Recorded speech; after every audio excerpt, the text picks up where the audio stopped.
ഒരു ടെസ്റ്റ് കഴിയുന്നു, 5 മിനിറ്റ് ആ സ്റ്റുഡൻറ്റ് ക്യൂ നിൽക്കണം ആ മെൻറ്ററിനെ കാണാൻ വേണ്ടി. സ്റ്റുഡൻറ്റ് ഇവിടെ ഓഫ്ലൈനായിട്ടല്ല ക്യൂ നിൽക്കണ്ടേ, ഓൺലൈനായിട്ട് ഗൂഗിൾ മീറ്റിൽ ക്യൂ നിൽക്കണം. ഒരു PCM ബാച്ച് പോലും ഇല്ലാത്തൊരു ഇൻസ്റ്റിറ്റ്യൂട്ടാണ് photon IAS academy.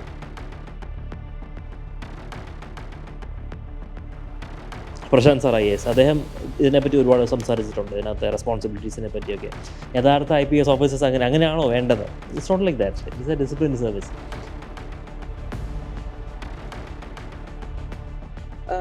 That board നമുക്ക് കോർഡിയലായിട്ട് വളരെ ഒരു കോൺവേഴ്സേഷൻ അവരിങ്ങനെ ബിൽഡ് ചെയ്ത് കൊണ്ടുപോകും.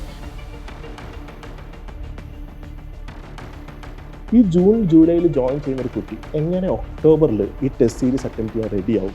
അതാണ് ആദ്യത്തെ ചോദ്യം. ഇത് എന്തിൻ്റെ ബേസിലാണ് അപ്പോൾ നമ്മൾ ഈ ടെസ്റ്റ് സീരീസ് ഈ കുട്ടിക്ക് കൊടുക്കുന്നത്? ലാസ്റ്റ് 2 ഇയേഴ്സിലെ ചില ടോപ്പേഴ്സ് പറഞ്ഞിട്ട് I have not read any paper. Hi, hello, welcome to Photon IAS Academy. Here with me, I have Photon IAS Academy's Academic Director, Mithun Sir, and also Photon has a very dedicated, strong UPSC team. Anup Sir, Chitin Sir, Rahul Sir, and Shweta Ma'am. Welcome. അപ്പോൾ UPSCയുടെ PCM batch എന്ന് പറയുന്നത് വളരെ outdated ആണെന്ന് ഇപ്പോൾ പറയുന്നുണ്ട്. And ഫോട്ടോണിന് ഇതിന് replace ചെയ്യാനായിട്ട് എന്തോ ഒരു പുതിയ ഐറ്റം കിട്ടിയിട്ടുണ്ടെന്നും കേൾക്കുന്നുണ്ട്. അതെന്താണ്? ഇപ്പം പറഞ്ഞതുപോലെ തന്നെ PCM പ്രിലിംസ് കം മെയിൻസ് എന്ന് പറയുന്നൊരു ബാച്ച് ഇപ്പോൾ ഔട്ട്ഡേറ്റഡ് ആണ്. ഇതൊരു മിസ്നോമറാണ്. പ്രിലിംസ് മെയിൻസ് മാത്രമല്ല നമ്മുടെ എക്സാം എന്ന് പറയുന്നത്. ഒരു പ്രിലിംസോ അല്ലെങ്കിൽ ഒരു മെയിൻസിന് വേണ്ടി പഠിച്ചു കഴിഞ്ഞാൽ നമുക്ക് ആ ഹോളി ലിസ്റ്റിലേക്ക് എത്താൻ പറ്റുമോ? ഇല്ല. എല്ലാവർക്കും മിസ്സാവുന്നൊരു സംഭവമുണ്ട്. അതെന്താണെന്ന് നമ്മളിവിടെ കണ്ടുപിടിച്ച് we are going to bring something new. അപ്പോൾ നമുക്കത് വെയിറ്റ് ചെയ്യാം അല്ലേ? നമുക്ക് ലെറ്റ്സ് ടോക്ക്. ഓക്കെ, UPSCയിൽ കുറേയധികം നമ്മളുടെ ഇൻസ്റ്റിറ്റ്യൂട്ട്സ് കൊടുക്കുന്ന കോച്ചിങ്ങിലാണെങ്കിലും എല്ലാം കുറേ ഇഷ്യൂസ് ഉണ്ട് അല്ലേ, കുറേ ഗ്യാപ്സ് ഉണ്ട്. ആൻഡ് എന്താണ് ആ പ്രോബ്ലംസ്? നമുക്ക് 3 എക്സാംസ് 3 ലെവൽസ് ആണുള്ളത്: പ്രിലിംസ്, മെയിൻസ് ആൻഡ് ഇൻ്റർവ്യൂ. ഇവിടെ പല കോച്ചിങ് ഇൻസ്റ്റിറ്റ്യൂട്ട്സിലും പ്രിലിംസ് ഓറിയൻറ്റഡ് ആയിട്ടുള്ളൊരു പഠനമാണ് നമുക്ക് കാണാൻ കഴിയുന്നത്. മെയിൻസിന് ഒരു ഇമ്പോർട്ടൻസ് കൊടുക്കുന്നില്ല, പേഴ്സണാലിറ്റി ഡെവലപ്മെൻറ്റിനും ആ ഒരു ഇമ്പോർട്ടൻസ് കൊടുക്കുന്നില്ല. എല്ലാവരും വന്ന് നമ്മൾ സ്റ്റാർട്ട് ചെയ്യുമ്പോഴേ തന്നെ പ്രിലിംസ്, അടുത്ത നെക്സ്റ്റ് മെയിൽ you are going to write the prelims, you have to study for the prelims. അപ്പോൾ ഇതിൻ്റെ ഒരു പ്രഷറിലാണ് ശരിക്കും എല്ലാവരും.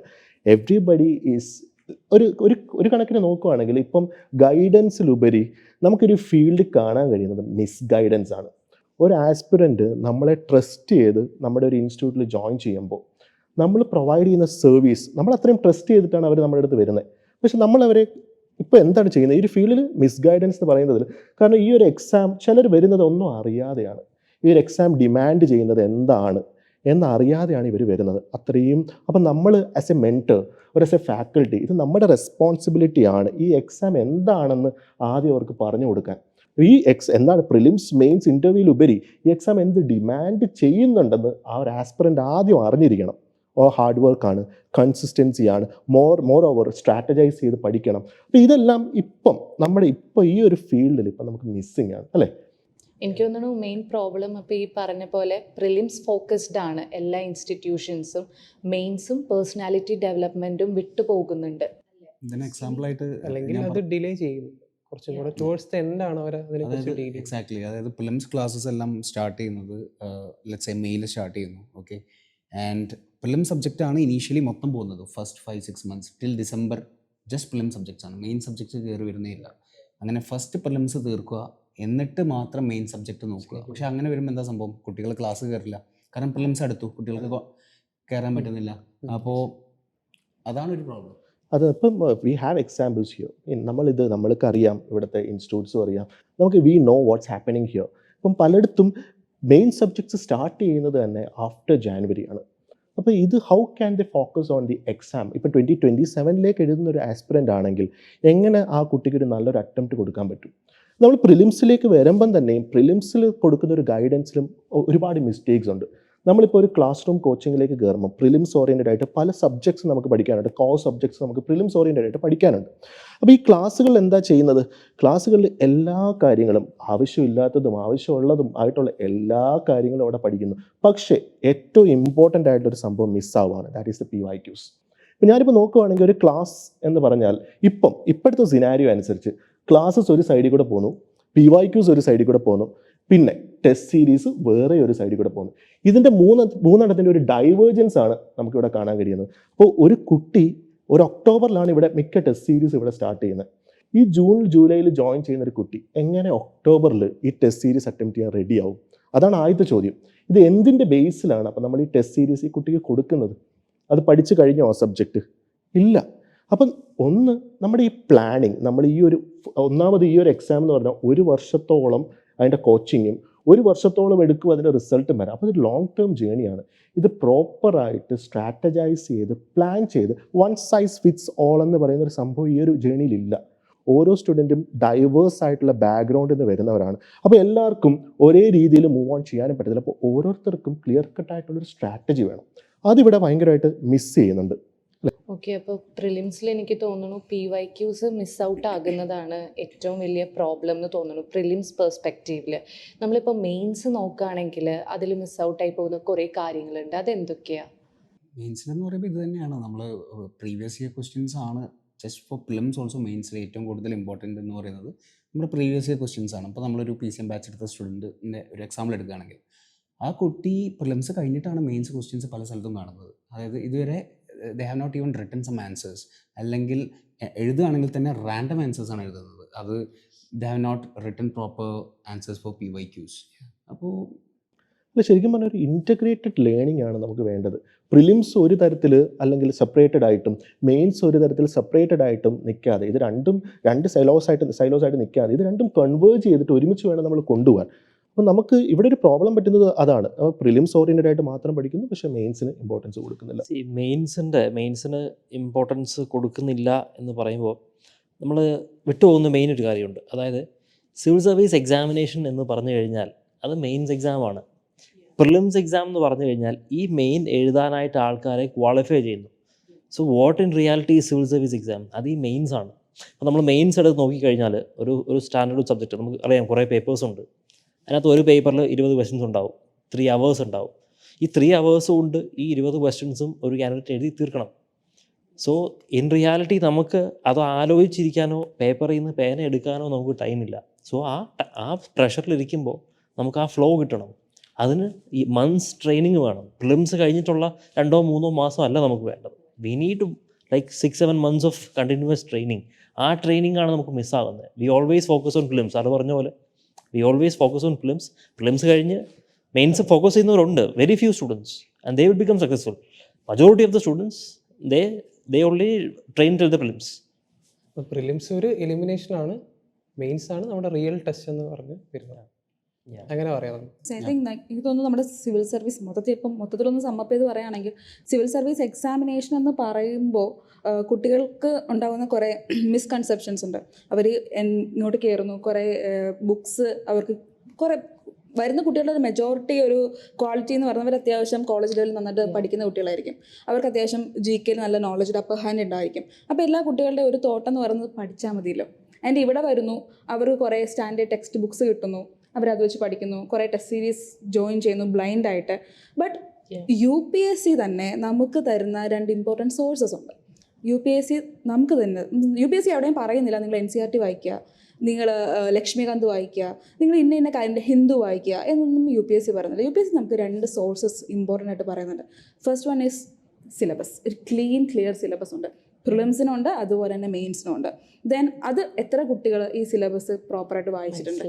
കറണ്ട് അഫെയർസിൽ എന്ത് പഠിക്കണം എന്ന് UPSC എന്ത് പറഞ്ഞിട്ടുണ്ട്, പൊളിറ്റിക്കൽ എന്ത് പഠിക്കണമെന്ന് UPSC പറഞ്ഞിട്ടുണ്ട് എന്നുള്ളത് എത്ര കുട്ടികൾക്ക് അറിയാമെന്നുള്ളത് ഇപ്പോഴും ഡൗട്ടാണ്. അതുപോലെ തന്നെ രണ്ടാമത്തെ ഇമ്പോർട്ടൻറ്റ് സോഴ്സാണ് ദാറ്റ് ഇസ് PYQ.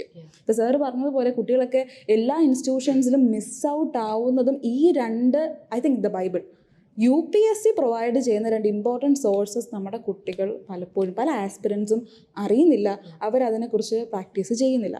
ശരിക്കും പറഞ്ഞാൽ ഇത് ആരുടെ റെസ്പോൺസിബിലിറ്റിയാണ് ഇതവർക്ക് പറഞ്ഞു കൊടുക്കേണ്ടത്? ഇവർ ഓരോ ഇൻസ്റ്റിറ്റ്യൂട്ട്സിൽ വന്ന് ജോയിൻ ചെയ്യും. അപ്പം നമ്മളെ ഓരോ ഇൻസ്റ്റിറ്റ്യൂട്ട്സിൻ്റെ പേരും നമ്മൾ ആ ഒരു അത്രയും പെരുമയും കേട്ടിട്ടാണ് ഓരോ ഇൻസ്റ്റിറ്റ്യൂട്ട്സിൽ അവർ വന്ന് ജോയിൻ ചെയ്യുന്നത്.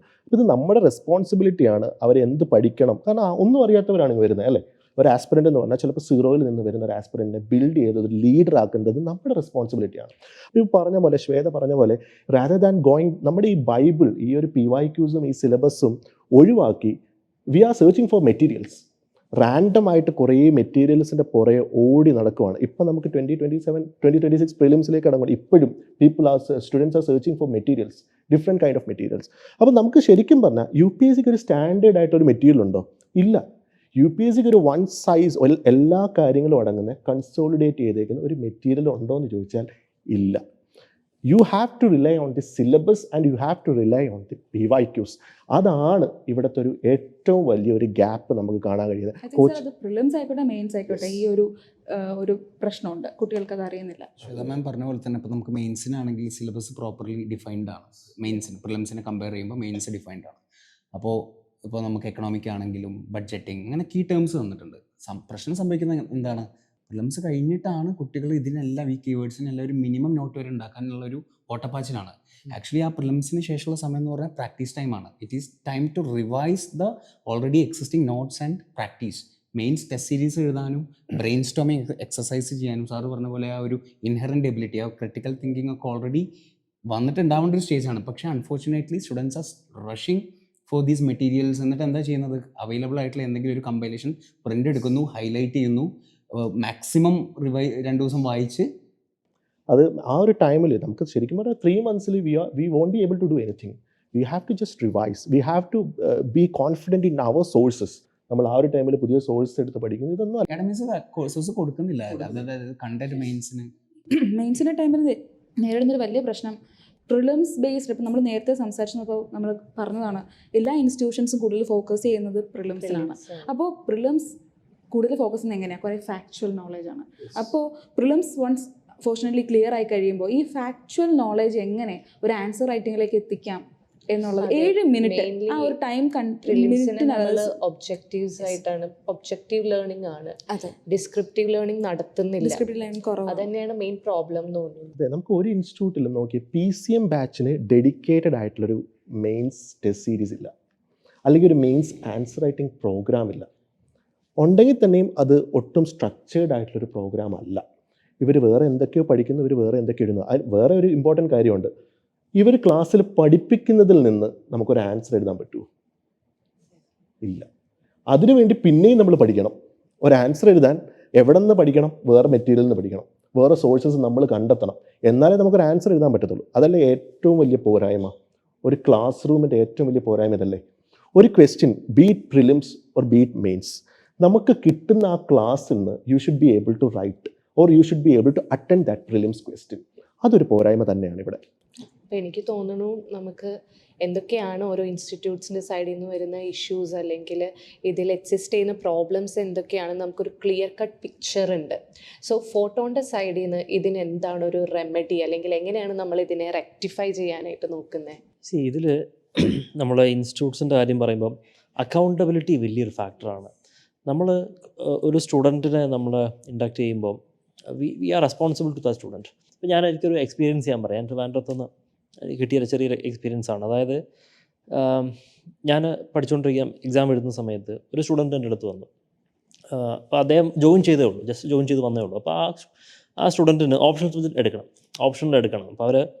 അപ്പോൾ ഞാനിങ്ങനെ പരിചയപ്പെട്ടു. അപ്പോൾ ചോദിച്ചു ഏതാ ഓപ്ഷൻ എടുത്തെന്ന് ചോദിച്ചു. അപ്പോൾ അദ്ദേഹം പറഞ്ഞു ഒരു പർട്ടിക്കുലർ സയൻസ് സബ്ജക്റ്റ് ഓപ്ഷനായിട്ട് എടുത്തു. അപ്പോൾ ഓക്കെ, വെൽ ആൻഡ് ഗുഡ്. ഞാൻ ചോദിച്ചു why did you do it, അതെന്തിനാണ് എടുത്തതെന്ന് ഞാൻ വെറുതെ ചോദിച്ചു. അപ്പോൾ അദ്ദേഹം എൻ്റെ അടുത്ത് പറഞ്ഞു, റിസപ്ഷനിലിരിക്കുന്ന ചേച്ചി പറഞ്ഞു ഇതെടുത്താൽ മതി, ഇതാ എല്ലാവരും എടുക്കുന്നത്. ഞാൻ സർപ്രൈസ് ആയിപ്പോയി. ഞാൻ അദ്ദേഹത്തെ പേടിപ്പിച്ചില്ല, ഒന്നും പറഞ്ഞില്ല. ആണല്ലേ, ഓക്കെ, എന്താ പഠിച്ചതെന്ന് ചോദിച്ചു. What is your background? അദ്ദേഹം ആർട്സ് ബാക്ക്ഗ്രൗണ്ടാണ്. ആർട്സ് ബാക്ക്ഗ്രൗണ്ട് വന്നൊരു സ്റ്റുഡൻറ്റിൻ്റെ അടുത്ത് റിസപ്ഷനിലിരിക്കുന്ന ആൾ പറയുകയാണ് ഇന്ന സയൻസ് സബ്ജക്റ്റ് എടുത്തോളുക. I mean, that is the kind of accountability these institutes give. Real example of misguidance. Yeah, that's what. ഇത് തന്നെയല്ലേ ഇവിടെ സംഭവിച്ചേക്കുന്നത്. കാരണം അത്രയും ഇമ്പോർട്ടൻ്റ് ആയിട്ടുള്ള ഓപ്ഷണൽ സബ്ജക്റ്റ് ഒരു റിസപ്ഷനിസ്റ്റ് പറഞ്ഞ് കേട്ട് ചൂസ് ചെയ്യാൻ അത് സ്റ്റുഡൻറ്റിൻ്റെ പ്രശ്നമാണോ? അല്ല, ഒരിക്കലും അല്ല. he doesn't know.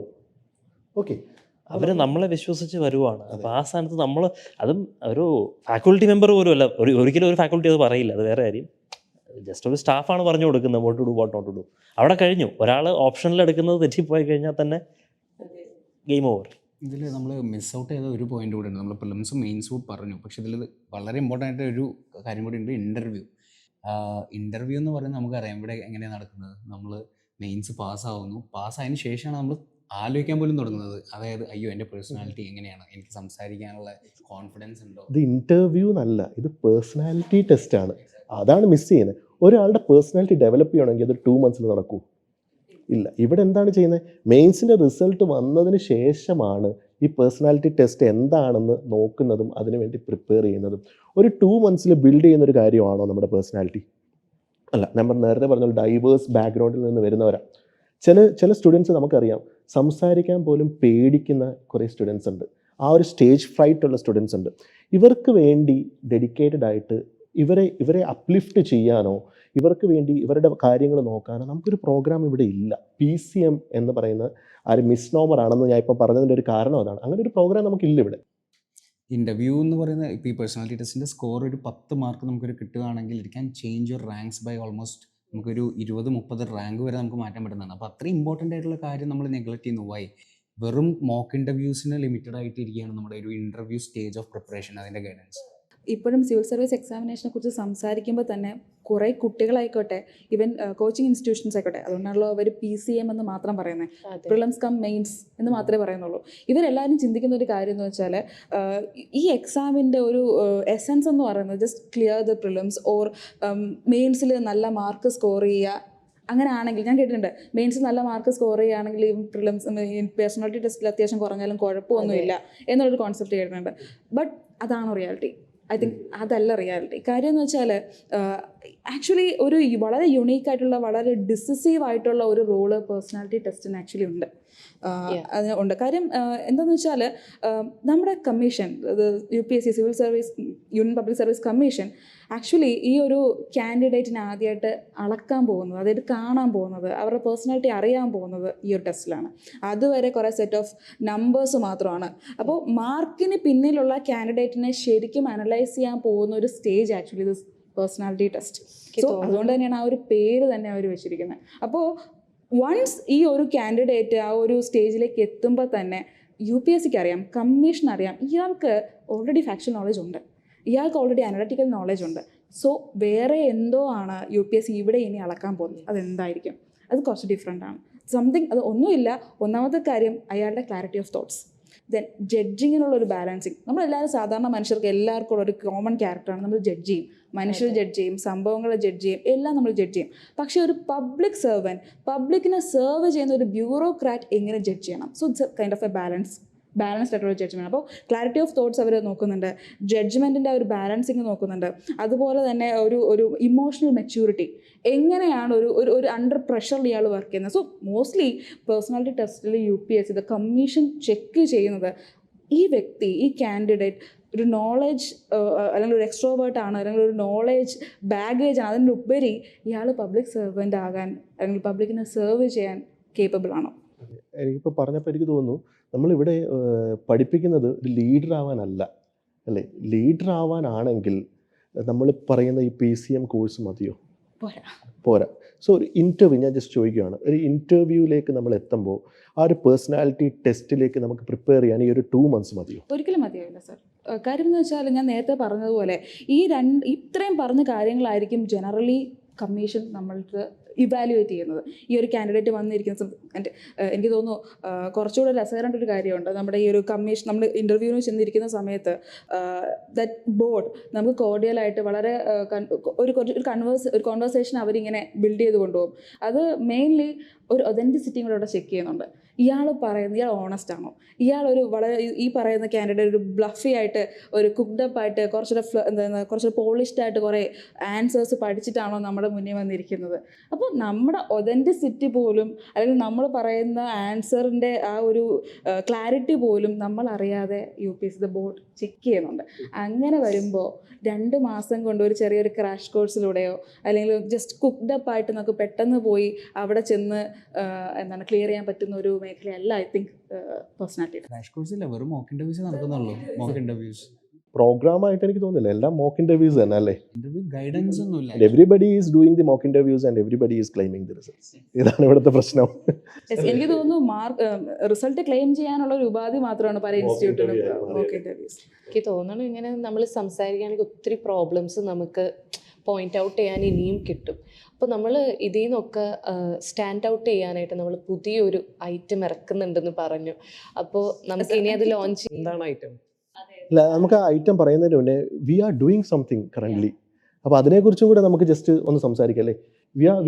നമുക്കൊരു ഇവിടെ ഒരു P26 എന്ന് പറയുന്നൊരു മെൻറ്റർഷിപ്പ് പ്രോഗ്രാം നമ്മൾ റൺ ചെയ്യുന്നുണ്ട്. ഒരു PCM ബാച്ച് പോലും ഇല്ലാത്തൊരു ഇൻസ്റ്റിറ്റ്യൂട്ടാണ് photon IAS academy. But currently we have 150+ aspirants who is going to give the prelims in 2026. എന്തുകൊണ്ട് ഇവർ നമ്മളെ ട്രസ്റ്റ് ചെയ്ത് ഇവിടെ ജോയിൻ ചെയ്തു? അതൊരു വലിയൊരു ചോദ്യമല്ലേ. ഇത് ശരിക്കും നമ്മുടെ സക്സസ് അല്ലേ ഇത്? ഇത്രയും students, I don't think any other institutes have such kind of like എനിക്കറിയത്തില്ല ഇത് എന്തുകൊണ്ടാണ് സ്റ്റുഡൻസ് നമ്മൾ ഇത്രയും ട്രസ്റ്റ് ചെയ്ത് ഇവിടെ ജോയിൻ ചെയ്തത്. We are providing something extra. അതുകൊണ്ടല്ലേ നമ്മുടെ ഈ മെൻറ്റർഷിപ്പ് പ്രോഗ്രാം, എല്ലാ ഇൻസ്റ്റിറ്റ്യൂട്ട്സിലും മെൻറ്റർഷിപ്പ് പ്രോഗ്രാംസ് റൺ ചെയ്യുന്നുണ്ട്. നമ്മൾ എന്താണ് എക്സ്ട്രാ ഇവിടെ കൊടുക്കുന്നത്? എന്തുകൊണ്ടാണ് നമ്മുടെ പ്രോഗ്രാം ഇവർ ചൂസ് ചെയ്തത്? മെൻറ്റർഷിപ്പ് എന്ന് പറഞ്ഞു കഴിഞ്ഞാൽ യൂഷ്വലി എല്ലായിടത്തും നടക്കുന്നതെന്ന് പറഞ്ഞാൽ ഇത് പഠിക്കുക, ഇന്ന് പേപ്പർ ഈ മണിക്കൂർ ഇത് പഠിക്കണം, അത് ഇങ്ങനെയുള്ള ഒരു ടാർഗറ്റ്സ് ആണ് ഡെയിലി ടാർഗറ്റ്. പക്ഷെ നമ്മൾ അതിൽ ഒതുങ്ങി കൂടിയിട്ടില്ല.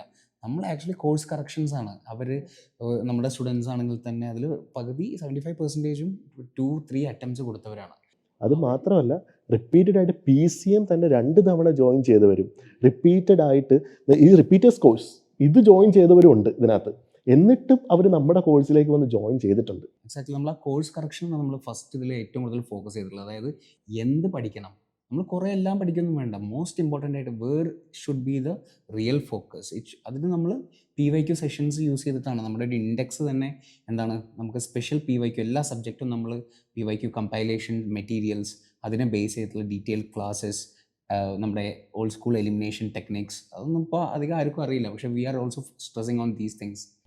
പിന്നെ എനിക്ക് തോന്നുന്നു മെൻറ്റർഷിപ്സ് എന്ന് പറയുമ്പോൾ യൂഷ്വലി ഒരു 5 minute ബിസിനസ്സാണ് മെൻറ്റർഷിപ്പ് എന്ന് തോന്നുന്നു. ആർക്കും സമയമില്ല. എന്തുകൊണ്ടാണ്? ഇവിടെ ഇരിക്കുന്നവർക്ക് ആർക്കും സമയമില്ല. ഒരു സ്റ്റുഡൻറ്റിൻ്റെ പ്രോബ്ലംസ് കേൾക്കാനോ അത് മനസ്സിലാക്കാനോ റെക്ടിഫൈ ചെയ്യാനോ ഒരു സൊല്യൂഷൻ കൊടുക്കാനോ ടൈമില്ല. നമ്മളുടെ പ്രോഗ്രാം അതിൽ നിന്ന് എങ്ങനെയാണ്? ഇതാണ് നമ്മുടെ ഒരു പ്ലസ് പോയിന്റ്. നമുക്ക് ഓർമ്മയുണ്ട്, നമ്മൾ ഈ പ്രോഗ്രാം ഇത് ഡിസൈൻ ചെയ്ത സമയത്ത് we have seen all the other institutes programme. നമ്മളെല്ലാ കാര്യങ്ങളും പഠിച്ചിട്ടാണ് നമ്മളൊരു പ്രൊജക്ട് 26 എന്ന് പറയുന്നൊരു പ്രോഗ്രാം ഡിസൈൻ ചെയ്തത്. കുറേ ഫ്ലോസ് ഉള്ളത് നമ്മൾ കണ്ടു. അപ്പോൾ ഇതിനൊരു റെക്ടിഫിക്കേഷൻ, ഇതിനൊരു സൊല്യൂഷൻ ആയിരുന്നു പ്രൊജക്ട് 26. അതിനകത്ത് ഒരെണ്ണമാണ് നമ്മളുടെ 5 minutes മെൻറ്റർഷിപ്പ്. ഒരു ടെസ്റ്റ് കഴിയുന്നു, 5 minute ആ സ്റ്റുഡൻറ്റ് ക്യൂ നിൽക്കണം ആ മെൻറ്ററിനെ കാണാൻ വേണ്ടി. സ്റ്റുഡൻറ്റ് ഇവിടെ ഓഫ്ലൈനായിട്ടല്ല ക്യൂ നിൽക്കണ്ടേ, ഓൺലൈനായിട്ട് ഗൂഗിൾ മീറ്റിൽ ക്യൂ നിൽക്കണം. എന്നിട്ട് വേണം ആ സ്റ്റുഡൻറ്റ് ആ ഒരു മെൻറ്ററിനെ കാണാൻ. മെൻറ്റർ എന്താ, ആ ഒരു പേജ് തിരിച്ചു നോക്കും. എന്നിട്ട് ഒരു 5 minute തിരിച്ചു നോക്കിയിട്ട് പറയും ഈ ഏരിയ അത് തീർന്നു, അവിടെ കഴിഞ്ഞു മെൻറ്റർഷിപ്പ്. ഇതാണ് ഒരു മെൻറ്ററിൻ്റെ role. So I am a very good mentor എന്ന് എനിക്ക് വളരെ കോൺഫിഡൻ്റ് ആയിട്ട് എനിക്ക് പറയാൻ പറ്റും. I am a very good mentor. എനിക്ക് സ്റ്റുഡൻസ് 24/7 എന്നെ വിളിച്ചാലും ഞാൻ അവർക്ക് അവൈലബിൾ ആകുന്നുണ്ട്. അതാണ് ഒരു മെൻറ്റർ. കാരണം ഇവരെല്ലാവരും ഈക്വൽ ഫൂട്ടിങ്ങിൽ നിൽക്കുന്നവരെല്ലാവരും കുറേ കാര്യങ്ങൾ പഠിക്കുന്നുണ്ട്. പിന്നെ എന്തിനാണ് ഇവർക്ക് മെൻറ്റർഷിപ്പ്? അവർക്കൊരു സപ്പോർട്ട് സിസ്റ്റമാണ് വേണ്ടത്. അവർ പഠിക്കുന്നുണ്ടെന്ന് അവർക്ക് ബോധ്യപ്പെടുത്തി കൊടുത്താൽ മതി, വേറെ ഒന്നും നമുക്ക് വേണ്ട. അവർക്കൊരു പ്ലാൻ കൊടുക്കുക, അവർ പഠിക്കുന്നുണ്ടോ നമ്മൾ ചെക്ക് ചെയ്യുക. എവിടെയെങ്കിലും അക്കൗണ്ടബിലിറ്റി ഫാക്ടർ നമ്മൾ കണ്ടിട്ടുണ്ട് ഏതെങ്കിലും ഇൻസ്റ്റിറ്റ്യൂട്ട്സിൽ? ഇവർ പഠിക്കുന്നുണ്ടോ എന്ന് ചെക്ക് ചെയ്യുന്നുണ്ടോ? ഇവർ ഒരു ഷെഡ്യൂൾ ഉണ്ടാക്കുന്നു, ഒരു പ്ലാനർ ഉണ്ടാക്കുന്നു, അത് അവർക്ക് കൊടുക്കുകയാണ്. എന്നിട്ട് കുറേ ടെസ്റ്റുകൾ നടത്തുന്നു. നമ്മുടെ ഈ മെൻറ്റർഷിപ്പിൻ്റെ ഹൈലൈറ്റ് ആണ് നമ്മുടെ ഈ ഡെയിലി റിപ്പോർട്ട്സ്. അത് നമ്മൾ students are suppose to send us the daily. Mithun sir daily targets രാവിലെ ഇടും. അത് it's such an amazing thing that I have seen here. അതായത് രാവിലത്തെ ടാർഗറ്റ് കൊടുക്കുന്നു, students are filling these check boxes and അത് അവർ ഫില്ല് ചെയ്ത് സാർ ഈസ് കോളിംഗ് ദം അന്ന് രാത്രി തന്നെ. There is not tomorrow, that is today they are been called. It's like the old school mechanism. നമുക്ക് ഇത് തന്നെയല്ലേ വേണ്ടത്, ഒരു ഓൾഡ് സ്കൂൾ മെക്കാനിസം തന്നെയാണ് വേണ്ടത്. നമുക്ക് ബാക്ക് ടു ക്ലാസ് റൂംസ്, നമുക്ക് അവർക്ക് അതല്ലേ ഏറ്റവും ബെസ്റ്റ് സർവീസ് നമുക്ക് കൊടുക്കാൻ പറ്റുന്നത്. നമ്മളെ ട്രസ്റ്റ് ചെയ്തെന്നവർക്ക് നമുക്ക് സർവീസ് പ്രൊവൈഡ് ചെയ്യാം, ഒരു കള്ളവും ഇല്ലാണ്ട് കംപ്ലീറ്റ്ലി അവൈലബിൾ ആയേ പറ്റും. മെൻറ്റേഴ്സ് എന്ന് പറഞ്ഞാൽ അവരെ ഗൈഡ് ചെയ്യേണ്ടത്. ചിലപ്പോൾ അവർക്ക് പഠിക്കാൻ പറ്റാത്തതിൻ്റെ കാരണം അവർക്ക് നോളജ് ഇല്ലാത്തതോ ഇൻ്റലിജൻസ് ഇല്ലാത്തതോ ഒന്നുമല്ല. അവരെ പല പ്രശ്നങ്ങളും അവരെ അലട്ടും. ഇവർക്ക് ഓപ്പൺ അപ്പ് ആകാൻ ഒരാൾ വേണം. അതുകൊണ്ടല്ലേ അവർ നമ്മളെ ശരിക്കും ചൂസ് ചെയ്യുന്നത്. അപ്പം ഈ ഒരു സമയം കണ്ടെത്തി കൊടുക്കണം. അത് മാത്രമല്ല, ഒരു പ്രോപ്പറായിട്ട് നമ്മളൊരു പ്ലാൻ അവർക്ക് പറഞ്ഞു കൊടുക്കണം. അവർക്കൊരു പ്രോബ്ലം ഉണ്ടെങ്കിൽ അതിനൊരു സൊല്യൂഷൻ നമ്മൾ കൊടുക്കണം. ഈ P26 നമ്മൾ എന്താ ചെയ്തത്? ഒരു പ്ലാൻ ഉണ്ടാക്കി. പക്ഷേ one size fits all plan എന്നല്ല. നമുക്ക് ചില സ്റ്റുഡൻസ് ഇത് ഫോളോ ചെയ്യാൻ പറ്റത്തില്ല. അപ്പോൾ നമ്മൾ എന്താ ചെയ്യുന്നത്, ആ സ്റ്റുഡൻറ്റിനെ വിളിക്കുമ്പോൾ പറയും ഇത് ഈ രീതിയിൽ ഫോളോ ചെയ്താൽ മതി, അല്ലെങ്കിൽ പെൻഡിങ് പോർഷൻസ് നമുക്ക് ഈ ഒരു ദിവസം നമുക്ക് കവർ ചെയ്യാൻ പറ്റും എന്ന് നമുക്ക് പറഞ്ഞു കൊടുക്കാൻ പറ്റണം. അതിന് നമുക്ക് സമയം കണ്ടെത്തി അവരോട് ഇരിക്കണം. അവരെപ്പം വിളിച്ചാലും നമ്മൾ ഫോൺ എടുക്കണം. അപ്പോൾ അതായിരിക്കണം ഒരു മെൻറ്റർഷിപ്പ്. അപ്പോൾ എനിക്ക് തോന്നുന്നു പ്രൊജക്ട് 26 എന്ന് പറഞ്ഞാൽ മെൻറ്റർഷിപ്പ് ഏരിയയിൽ ഒരു റെവല്യൂഷനാണ്. എനിക്ക് തോന്നുന്നില്ല ഇന്ത്യയിൽ തന്നെ ഇങ്ങനൊരു പ്രോഗ്രാം ചെയ്യാൻ ബുദ്ധിമുട്ടായിരിക്കും. കാരണം ഇത് ചെയ്യണമെങ്കിൽ ഞാൻ പറയാം, ടൈം അത്രത്തോളം നമ്മൾ ഒരാളിതിനു വേണ്ടി ഇൻവെസ്റ്റ് ചെയ്യണം, അത്രത്തോളം ആഗ്രഹം നമുക്ക് ഉണ്ടായിരിക്കണം. ഒരു ആസ്പിറൻറ്റിന് ഒരു ആഗ്രഹമുണ്ട്, പക്ഷെ അതുപോലെ തന്നെ മെൻറ്ററിൻ്റെ ഒരു honesty is very important. Mentor actually സ്റ്റുഡൻറ്റിൻ്റെ സീറ്റിൽ ഇരുന്നിട്ട് വേണം അയാൾക്ക് ഗൈഡൻസ് കൊടുക്കാൻ. അതെ, കാരണം നമ്മൾ അത്രയും ഇതൊരു സർവീസ് അല്ലേ നമ്മൾ കൊടുക്കുന്നത്. അപ്പോൾ അതങ്ങനെ തന്നെ നമ്മൾ ചെയ്യണം. ഇപ്പോൾ പ്രൊജക്ട് 26 സക്സസ്ഫുള്ളി റൺ ആയിക്കൊണ്ടിരിക്കുകയാണ്.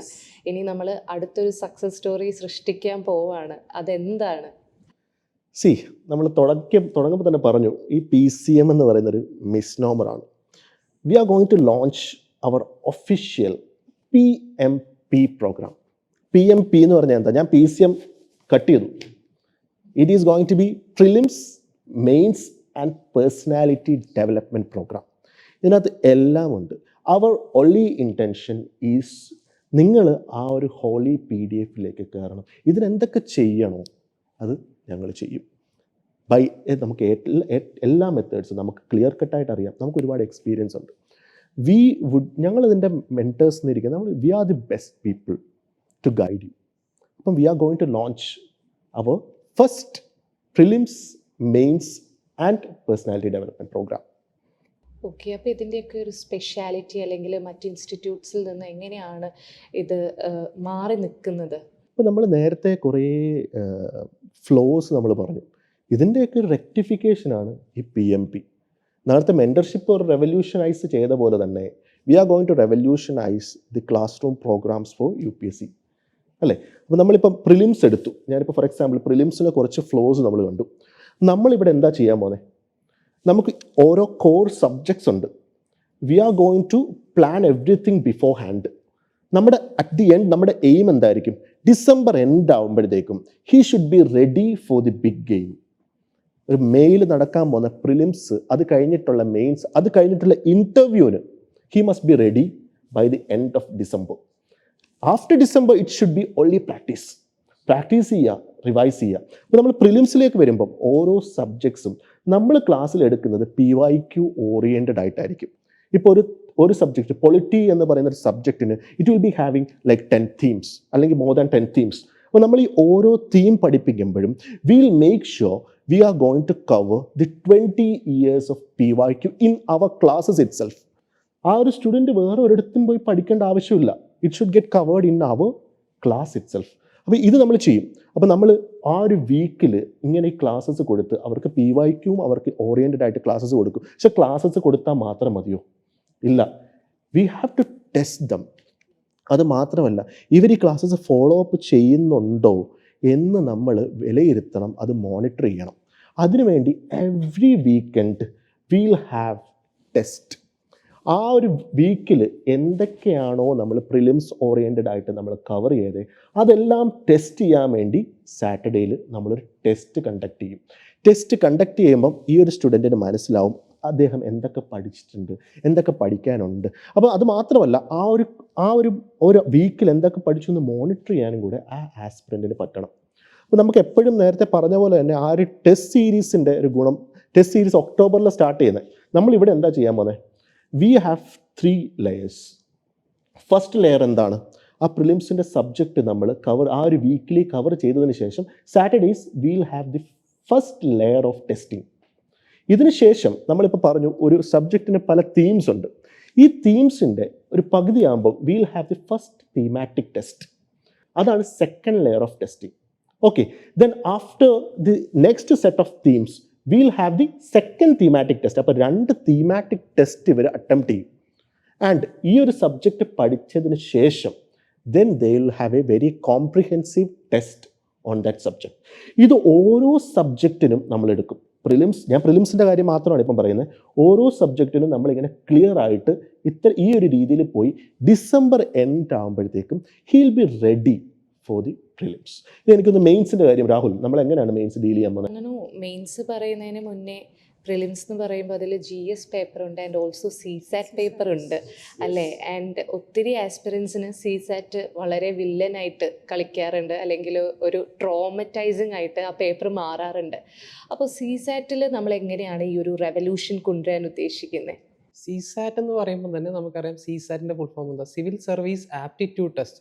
പലരും അത് ഫുള്ളി മാത്സ് ആണെന്ന് വിചാരിച്ചിരിക്കുകയാണ്.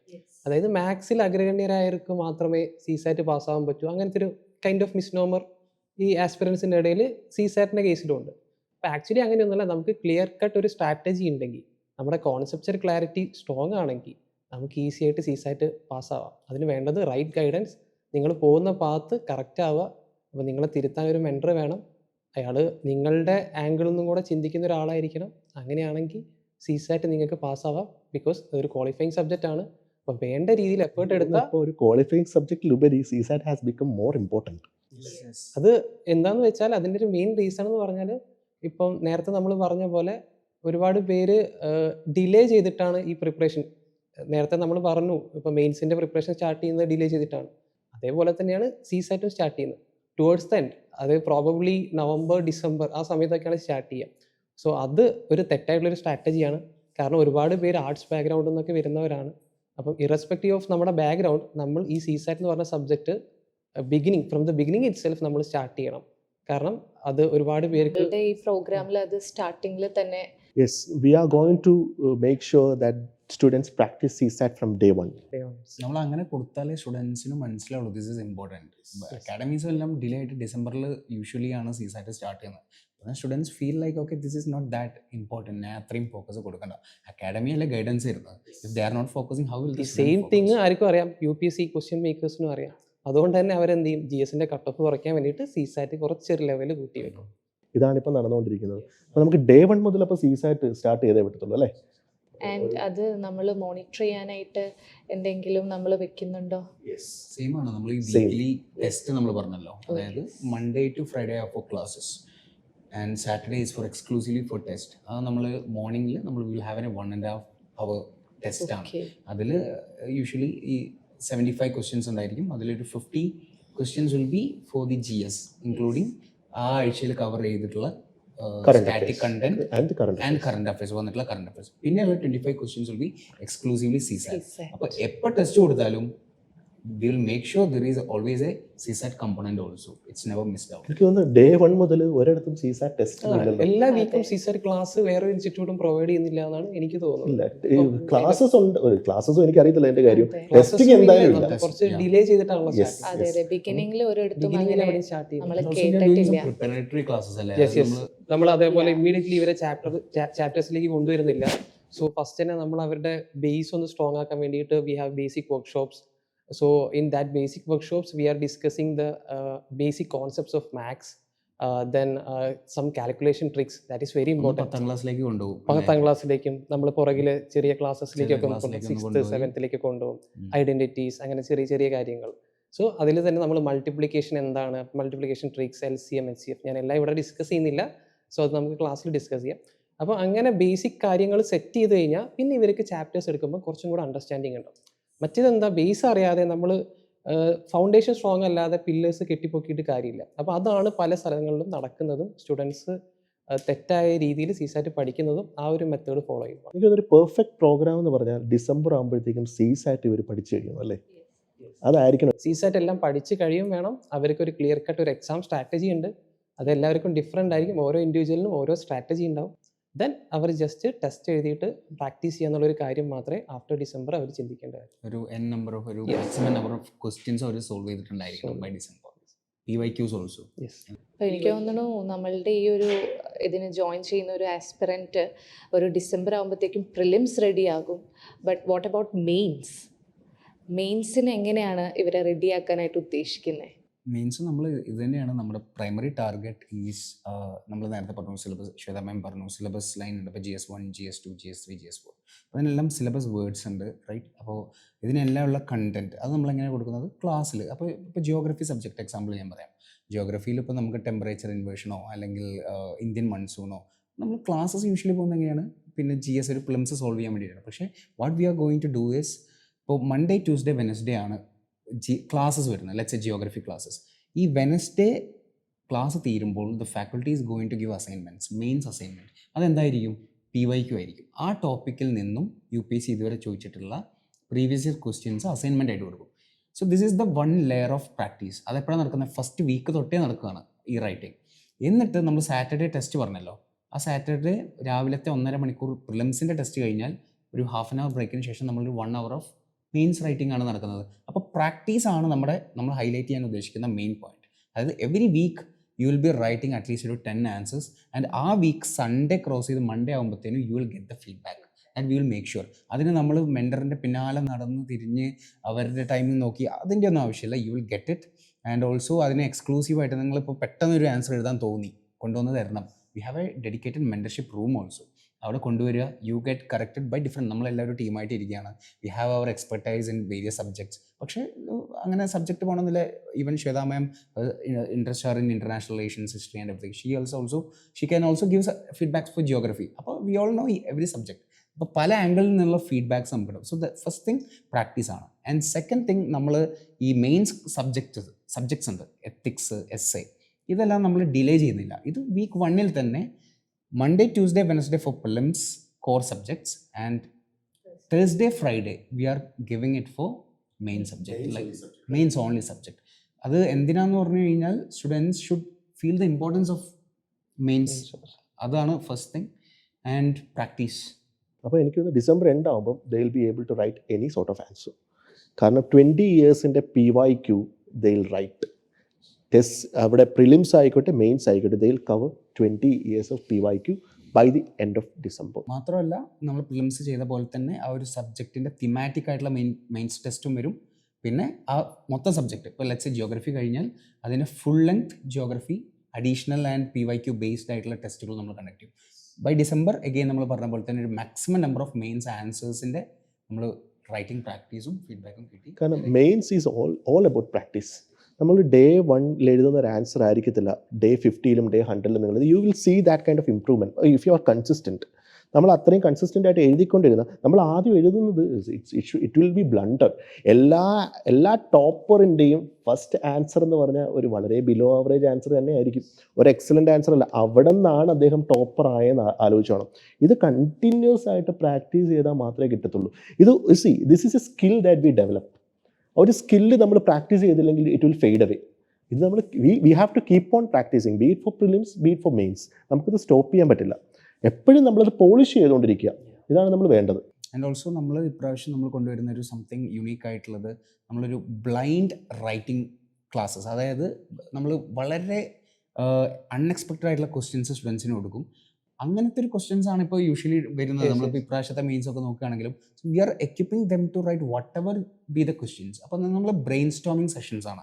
അതായത് whatever be the question the faculty will tell these aspirants, students നമ്മൾ പറഞ്ഞു കൊടുക്കും, ഇങ്ങനെ ഒരു ക്വസ്റ്റ്യൻ വന്നു കഴിഞ്ഞാൽ ആ ഒരു 7 മിനിറ്റിൽ നമ്മൾ ഏതൊക്കെ ആംഗിളിലൂടെ ചിന്തിച്ചാൽ നമുക്ക് അതിന് വേണ്ട ഒരു സഫിഷ്യൻറ്റ് കണ്ടന്റ് എഴുതാം. അപ്പോൾ ബ്രെയിൻ സ്റ്റോമിങ് എക്സസൈസും നമ്മൾ ഇപ്രാവശ്യം സ്റ്റുഡൻസ് കുറച്ചും കൂടെ റിലാക്സ് ആവും അങ്ങനെ ചെയ്യുമ്പോൾ. എക്സാക്ട്ലി.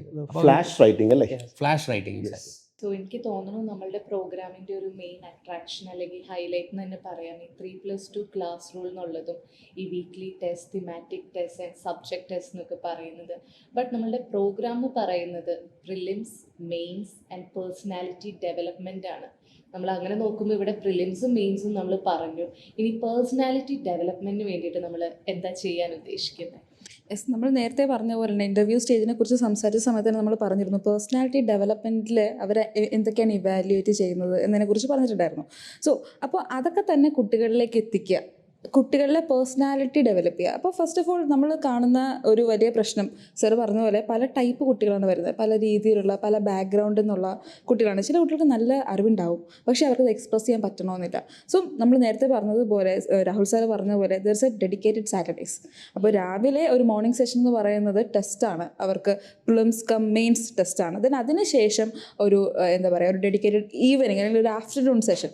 ആ ടൈമിൽ നമ്മൾ പല രീതിയിലുള്ള പാരാമീറ്റേഴ്സ് അവരറിയാതെ തന്നെ നമ്മൾ അവരിലേക്ക് എത്തിക്കുകയാണ്. ലൈക്ക് ഒന്നെങ്കിൽ അതൊരു ഗ്രൂപ്പ് ഡിസ്കഷൻ ഫോമാറ്റ് ആകാം, അതല്ലെങ്കിൽ ക്വിസിങ് ആകാം. അങ്ങനെ എല്ലാ കുട്ടികളിലേക്കും ഈച്ച് ആൻഡ് എവരി സ്റ്റുഡൻസിനെ കൊണ്ട് എന്താണ് ഒരു മുന്നിലേക്ക് വരുത്തുകയാണ്. അവരുടെ അറിവുകൾ ഒരു പ്ലാറ്റ്ഫോമിലേക്ക്, ഒരു ലീഡർഷിപ്പിലേക്ക് അവരിങ്ങനെ മുന്നിലേക്ക് വരിക എന്ന് പറയുന്നൊരു കോൺസെപ്റ്റാണ് നമ്മൾ എല്ലാ ശനിയാഴ്ചകളിലും ചെയ്യാൻ ഉദ്ദേശിക്കുന്നത്. സോ ദാറ്റ് കൈൻഡ് ഓഫ് അങ്ങനെ ഈ GD വഴി, ഗ്രൂപ്പ് ഡിസ്കഷൻസ് വഴി, ക്വിസിങ് വഴി, അതില്ലെങ്കിൽ ഏതെങ്കിലും ഒരു കറണ്ട് അഫയേഴ്സ് റിലേറ്റഡ് ഒരു ആർട്ടിക്കിൾ അവർ എക്സ്പ്ലെയിൻ ചെയ്യുന്നത് വഴി അവർക്ക് എന്ത് ചെയ്യാൻ പറ്റും, അവരുടെ പേഴ്സണാലിറ്റി ഡേ ബൈ ഡേ എന്താ പറയുക, in effect it's going to be a fun time അല്ലേ.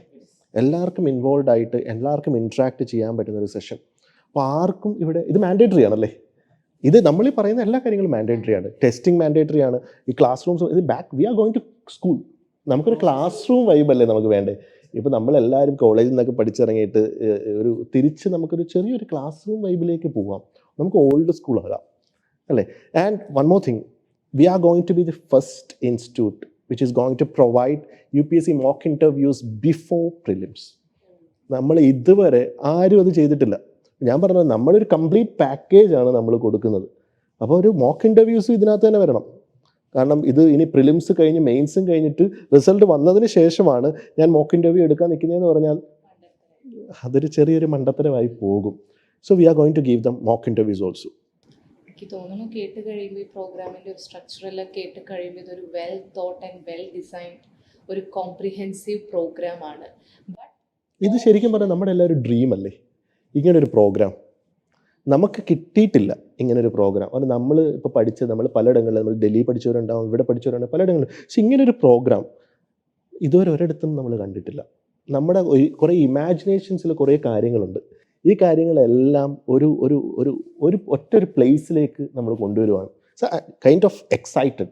നമ്മളിത് പറയുമ്പോൾ തന്നെ അത്രത്തോളം ഒരു എക്സൈറ്റ്മെൻ്റ് ആണ് എനിക്ക് ഇതിനകത്ത് വരുന്നത്.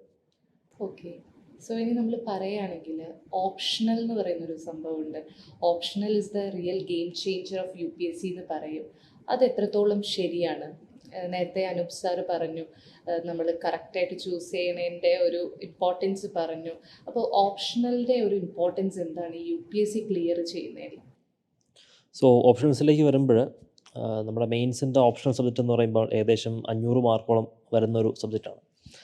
അപ്പോൾ ഇതിൽ ഏറ്റവും ഇമ്പോർട്ടൻ്റ് ആയിട്ടുള്ള കാര്യം ശ്രദ്ധിക്കേണ്ടത്, നമ്മളൊരു ഓപ്ഷൻ ചൂസ് ചെയ്ത് കഴിഞ്ഞാൽ അത് നമ്മൾ ഇഷ്ടപ്പെട്ട് ആ സബ്ജക്റ്റിലേക്ക് നമ്മൾ റെഡിയായിട്ട് അതെടുക്കണം. കാരണം പിന്നീട് അത് മാറ്റുക എന്ന് പറഞ്ഞാൽ ഒരു ബുദ്ധിമുട്ടാവും. അപ്പോൾ നമ്മൾ പല സ്റ്റുഡൻസും ചെയ്ത് കണ്ടിട്ടുണ്ട്. ആദ്യം ഒരു സബ്ജക്റ്റ് എടുക്കും, ചിലപ്പോൾ ഇൻട്രസ്റ്റ് ഉണ്ടായിരിക്കും. ചിലപ്പോൾ ഫോർ എക്സാമ്പിൾ ജോഗ്രഫി, എല്ലാവരും ജോഗ്രഫി എടുക്കും. നമ്മൾ സ്കൂളിലൊക്കെ ജോഗ്രഫി പഠിച്ചിട്ടുണ്ടല്ലോ, മാപ്പാണല്ലോ മൊത്തം. അത് തന്നെ, സയൻസ് അറിയാം, ജോഗ്രഫി. ബട്ട് നമ്മൾ ജോഗ്രഫി ഓപ്ഷൻ്റെ അടുത്ത് കുറച്ച് കഴിയുമ്പോഴാണ് അത് വെറും ഫിസിക്കൽ ജോഗ്രഫി അല്ല, അതിൻ്റെ പുറകെ ഹ്യൂമൻ ജോഗ്രഫി വരും. അങ്ങനെ പല സാധനങ്ങൾ വരും, സബ്ജക്റ്റ് മടുക്കും. സ്റ്റുഡൻസ് ചിലപ്പം പല കാരണങ്ങൾ കൊണ്ട് അവർ സ്കോർ ചെയ്യുന്നത് കുറയും. അപ്പോൾ അവർ ഓപ്ഷനിൽ മാറാൻ പോകും. അത് വലിയൊരു നഷ്ടമാണ്. നമ്മൾ എത്രയും നാൾ നമ്മൾ ട്രെയിൻ ചെയ്ത് വന്നിട്ട് വീണ്ടും ഓപ്ഷനിൽ മാറി വീണ്ടും നമ്മൾ പാനിക്കാവുന്നു. നമ്മൾ മെയിൻസിലേക്ക് സമയം കുറഞ്ഞുകൊണ്ടിരിക്കുന്നു, സബ്ജക്റ്റ് മാറുന്നു. സോ അവിടെ നമുക്ക് ഒരുപാട് മാർക്ക് നഷ്ടപ്പെടും. So once you choose an optional subject, it should be your subject. അപ്പോൾ അതിനൊരു പ്രോപ്പർ ഗൈഡൻസ് നമുക്ക് കിട്ടണം. ഞാൻ നേരത്തെ ഒരു സ്റ്റുഡൻറ്റിൻ്റെ ആ സ്റ്റുഡൻറ്റ് ഇപ്പോൾ എന്താ ചെയ്യുന്നത് എനിക്കറിയില്ല, പൂർഗായി.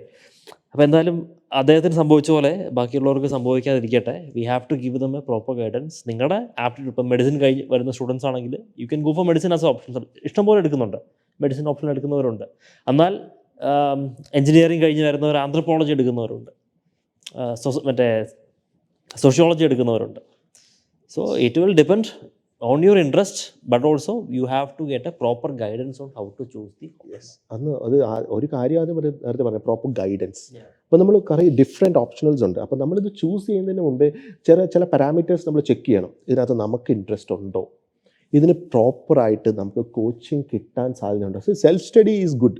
പക്ഷേ നമുക്ക് ഒരു പുതിയ സബ്ജക്റ്റാണ് നമ്മൾ എടുക്കുന്നതെങ്കിൽ നമുക്ക് അതിന് കറക്റ്റായിട്ടുള്ളൊരു മെൻറ്റർ നമുക്ക് വേണം. ഇതുണ്ടോ എന്ന് നിങ്ങൾ ആദ്യം നോക്കണം. ഓക്കെ, ദെൻ ഇതിന് പ്രോപ്പറായിട്ട് ടെസ്റ്റ് സീരീസുകൾ പല ഇൻസ്റ്റിറ്റ്യൂട്ട്സ് പ്രൊവൈഡ് ചെയ്യുന്നുണ്ടോ, ഇതെല്ലാം നോക്കിയിട്ട് വേണം ഒരു ഓപ്ഷണൽ ചൂസ് ചെയ്യാൻ. പലരും ചെയ്യുന്നൊരു മിസ്റ്റേക്ക് ഉണ്ട്. They will start thinking about the optional by December, അല്ലേ? ഡിസംബർ ആകുമ്പോഴത്തേക്കും, കാരണം ഫെബ്രുവരി നമ്മുടെ നോട്ടിഫിക്കേഷൻ വരുന്നു, അതിന് 2 മാസം മുമ്പ് എല്ലാവരും ഓപ്ഷണൽ പഠിക്കുകയാണ്, എന്താണ് ഓപ്ഷണൽ ചെയ്യേണ്ടത്, അപ്പോഴാണ് ചൂസ് ചെയ്യുന്നത്, തിങ്ക് ചെയ്യുവാണ് എന്താണ് ഓപ്ഷണൽ വേണ്ടതെന്ന്. ഇങ്ങനല്ല ചെയ്യേണ്ടത്. In the beginning itself you have to be clear, നിങ്ങൾക്ക് ഈ ഒരു ഓപ്ഷണലാണ് വേണ്ടത്. അതിനുള്ള അവൈലബിൾ ആയിട്ടുള്ള മെൻറ്റേഴ്സ് എൻ്റെ അടുത്തുണ്ട്, അവൈലബിൾ ആയിട്ടുള്ള മെറ്റീരിയൽ എനിക്കുണ്ട്. ആൻഡ് മോർ ഇമ്പോർട്ടൻറ്റ്, നിങ്ങൾ അതിൻ്റെ PYQs എടുത്ത് നോക്കണം, അതിൻ്റെ സിലബസ് വായിക്കണം. ഇതല്ലേ holy thing in UPSC. Even for optional this syllabus is the holy thing. അപ്പോൾ അതിനകത്ത് നമ്മൾ ഓപ്ഷണൽ സിലബസ് എടുത്ത് വായിക്കണം, അതിനകത്ത് PYQs നമ്മൾ റെഫർ ചെയ്യണം. എന്നിട്ട് വേണം നമ്മളൊരു ഓപ്ഷണൽ ചൂസ് ചെയ്യാൻ. കാരണം ഓപ്ഷണൽ ഇറ്റ്സ് വെരി ഇമ്പോർട്ടൻറ്റ്. നമുക്കൊന്ന് ചൂസ് ചെയ്ത് കഴിഞ്ഞ് നമുക്ക് അധികം ചാൻസുകളില്ല നമുക്ക് ഓപ്ഷണൽ ചേഞ്ച് ചെയ്യാൻ. ബിക്കോസ് നമുക്ക് ടൈം ഫ്രെയിമിൽ പഠിച്ചു തീർക്കണം. ഈ ഓപ്ഷണലിൻ്റെ ടൈം എന്താ, ഒരു ഓപ്ഷണൽ പഠിക്കാൻ നമുക്ക് മിനിമം 6 months, ഒരു നല്ല രീതിയിൽ ഒരു ഓപ്ഷണൽ കവർ ചെയ്യണമെങ്കിൽ നമുക്ക് 6 മാസം വേണം. ഈ 6 മാസം കവർ ചെയ്യണമെങ്കിൽ നമ്മൾ എന്ന് സ്റ്റാർട്ട് ചെയ്യണം? ഇത് അറ്റ്ലീസ്റ്റ് നമ്മൾ മെയ്, ജൂൺ, ജൂലൈ, അത് കഴിഞ്ഞ് നമുക്ക് പോകാൻ പറ്റില്ല. കാരണം ഡിസംബർ എൻഡ് ആകുമ്പോഴത്തേക്കും ഓപ്ഷണൽ തീരണം. കാരണം ഡിസംബർ കഴിയുമ്പോഴത്തേക്കും എല്ലാവരും പ്രിലിംസിൻ്റെ ചൂടിലേക്കും കിടക്കും. അപ്പോൾ അവിടെ നമ്മൾ പ്രിലിംസിന് പ്രാക്ടീസ് ചെയ്യാൻ സ്റ്റാർട്ട് ചെയ്യണം. അപ്പോൾ ആ ഒരു ടൈമിൽ പ്രാക്ടീസ് ആൻഡ് റിവിഷൻ ആയിരിക്കും വേണ്ടത്. പക്ഷേ ആ ഒരു ടൈമിലായിരിക്കും ഇവിടെ ഓപ്ഷണലിൻ്റെ ക്ലാസ്സസ് വരുന്നത്. ആ ഒരു ടൈമിലായിരിക്കും നിങ്ങൾ ഓപ്ഷനെ കുറിച്ച് ആലോചിക്കുന്നത്. അപ്പോൾ അതിന് ഒരു പ്രോപ്പറായിട്ടുള്ളൊരു സ്ട്രാറ്റജി നമ്മൾ ഈ ഒരു എന്തായാലും ഇറങ്ങിത്തിരിക്കുകയാണ് UPSC പഠിക്കാനും UPSC പ്രിപ്പയർ ചെയ്യാനും. അപ്പോൾ ഇനിഷ്യൽ പീരീഡിൽ തന്നെ you have to be clear about your optional subject. അപ്പോൾ നമ്മൾ PMP പ്രോഗ്രാമിൻ്റെ ഹൈലൈറ്റ്സും കീ പോയിൻറ്റ്സ് എല്ലാം നമ്മളിവിടെ പറഞ്ഞു കുട്ടികൾക്ക് വേണ്ടിയിട്ട്. പക്ഷേ എപ്പോഴും UPSC ഒരു എക്സ്പെൻസീവ് ഗെയിമായിട്ടാണ് മാറുന്നത്. So is it really an expensive game? What do you think? ഇന്നത്തെ ദിവസം വരെ UPSC ഒരു എക്സ്പെൻസീവ് ഗെയിം തന്നെയായിരുന്നു. പക്ഷെ ഞാൻ പറഞ്ഞല്ലോ, ഇവിടെ PMP എന്ന് പറയുന്നൊരു റെവല്യൂഷനാണ്. PMP എന്ന് പറയുന്ന റെവല്യൂഷനാണ്. അപ്പോൾ നമുക്ക് in effect we are going to surprise you. നമ്മൾ ഇത്രയും സംഭവങ്ങൾ പറഞ്ഞു, ഇത്രയും കാര്യങ്ങൾ നമ്മൾ ഇതിനകത്ത് ഇൻക്ലൂഡ് ചെയ്തിട്ടുണ്ട്. ഹോൾ പാക്കേജ് അല്ലേ. അപ്പോൾ നിങ്ങൾ വിചാരിക്കും ഇതിനകത്ത് we are going to charge you like 1 lakh like all the other institutes. പക്ഷേ it's going to be a big surprise for you. So let it remain a surprise. Okay, so നമ്മൾ PMPനെ പറ്റിയെല്ലാം പറഞ്ഞു. ഇനി നമുക്കൊന്ന് റിലാക്സ് ചെയ്യാം. ഈ UPSC ഫീൽഡിൽ നിൽക്കുന്ന ആസ്പിറൻസിൻ്റെ ഇടയിൽ നിൽക്കുന്ന കുറച്ച് മിത്സ് ഉണ്ട്. ഇപ്പം ഒരു എക്സാമ്പിൾ ആണെങ്കിൽ ഒത്തിരി ആസ്പിറൻസ് മൂവീസൊക്കെ കണ്ട് മോട്ടിവേറ്റഡ് ആയിട്ട്, എക്സാമ്പിൾ വിക്രമാദിത്യൻ, ഭരത് ചന്ദ്രൻ IPS എല്ലാം ആ ഒരു പരിവേഷത്തിൽ ഈ ഒരു ഫീൽഡിലോട്ടേക്ക് എടുത്തു ചാടുന്ന കുറേ പേരുണ്ട്. സോ ആക്ച്വലി അതിൽ നിന്ന് കിട്ടുന്ന മോട്ടിവേഷൻ ആണോ ഈ ഒരു ജേണിക്ക് വേണ്ടത്, അല്ലെങ്കിൽ കൺസിസ്റ്റൻസി ആണോ? What do you think? UPSC civil സർവീസിലേക്ക് വരാനായിട്ട് മോട്ടിവേറ്റഡ് ആവാൻ സിനിമകൾ തീർച്ചയായിട്ടും ആവാം.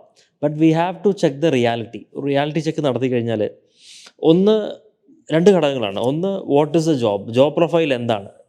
നമ്മൾ പറഞ്ഞ പോലെ ഭരചന്ദ്രൻ IPS അതാണോ യഥാർത്ഥ പോലീസിങ്, യഥാർത്ഥ IPS ഓഫീസേഴ്സ് അങ്ങനെയാണോ വേണ്ടത്? It's not like that. It is a discipline service.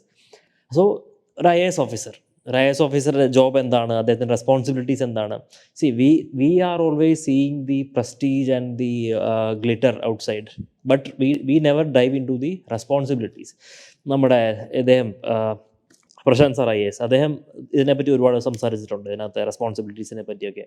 പിന്നെ മാത്രമല്ല, നമ്മൾ മോട്ടിവേറ്റഡ് ആകുമ്പോൾ നമ്മളൊരു കാര്യം ഓർക്കണം, we should be ready to serve anywhere in the country. IAS is an all India service. നിങ്ങൾക്ക് ജോലി കിട്ടിക്കഴിഞ്ഞാൽ കേരളത്തിൽ തന്നെ പോസ്റ്റിംഗ് കിട്ടണമെന്ന് ഒരു നിർബന്ധമില്ല. You can be getting in any part of India. It's a very very rare possibility. So നമ്മൾ അതും കൂടെ മുന്നിൽ കാണണം. Okay, the risk is there. രണ്ടാമത്തെ കാര്യം, ദ എക്സാം. ഈ എക്സാം നമ്മൾ ഒരു രാത്രി പഠിച്ച് പിറ്റേ ദിവസം സബ് കളക്ടറായിട്ട് ഇറങ്ങി വരുന്നൊരു എക്സാം അല്ല. That also we have scene. നമ്മൾ ഈ പറഞ്ഞ സിനിമയിലൊക്കെ കണ്ടിട്ടുണ്ട്. നായകൻ വരുന്നു, അദ്ദേഹം പോകുന്നു, കുറേ ജോലിയൊക്കെ ചെയ്യുന്നു, എക്സാം എഴുതുന്നു പോലും കാണിക്കുന്നില്ല, നേരെ പിറ്റേ ദിവസം കളക്ടറായിട്ട് വരുവാണ്. That is not the reality എന്ന് പറഞ്ഞു കഴിഞ്ഞാൽ എക്സാം നമ്മൾ നേരത്തെ ഡിസ്കസ് ചെയ്ത പോലെ it is a 1 year exam തന്നെ 1 year ഉണ്ട്. പ്രിലിംസ്, മെയിൻസ്, ഇൻ്റർവ്യൂ, അവിടെ തന്നെ എക്സാം 1 year എടുത്ത് പോയി. പിന്നെ അതിന് കോച്ചിങ് വേണം, തീർച്ചയായിട്ടും പഠിക്കണം. നമ്മൾ കോമ്പീറ്റ് ചെയ്യുന്നത് ഓൾ ഇന്ത്യ ലെവലിൽ സ്മാർട്ടസ്റ്റ് ഓഫ് ദ സ്മാർട്ട് കാൻഡിഡേറ്റ്സുമായിട്ടാണ്. സോ അതിനുവേണ്ടി പ്രിപ്പറേഷൻ വേണം. സോ ഇൻ റിയാലിറ്റി ഈ പ്രിപ്പറേഷൻ ഫേസ് എന്ന് പറയുന്നത് ഫോർ എ ന്യൂ സ്റ്റുഡൻറ്റ് ഒരു 2 years എങ്കിലും മിനിമം വേണ്ടി വരില്ലേ? അതെ വേണ്ടി വരും എന്തായാലും. അപ്പോൾ എനിക്ക് തോന്നുന്നു ഇപ്പോൾ നേരത്തെ പറഞ്ഞ പോലെ ഈ 2 years എന്തുകൊണ്ടാണ് 1 year for the coaching and 1 year for the exam. അപ്പോൾ മിനിമം 2 years ആണ്. നമ്മൾ ഈ 2 years നോക്കുവാണെങ്കിൽ we won't be having the same level of motivation. ഈ ഒരു 2 yearsലും നമുക്ക് നമ്മുടെ മോട്ടിവേഷൻ ലെവൽ ഒരിക്കലും സെയിം ആയിരിക്കത്തില്ല. ഇപ്പോൾ പലരും സിനിമ കണ്ടിട്ട് വന്നവരുണ്ട്, ഫോർ എക്സാമ്പിൾ ഇൻക്ലൂഡിങ് മീ.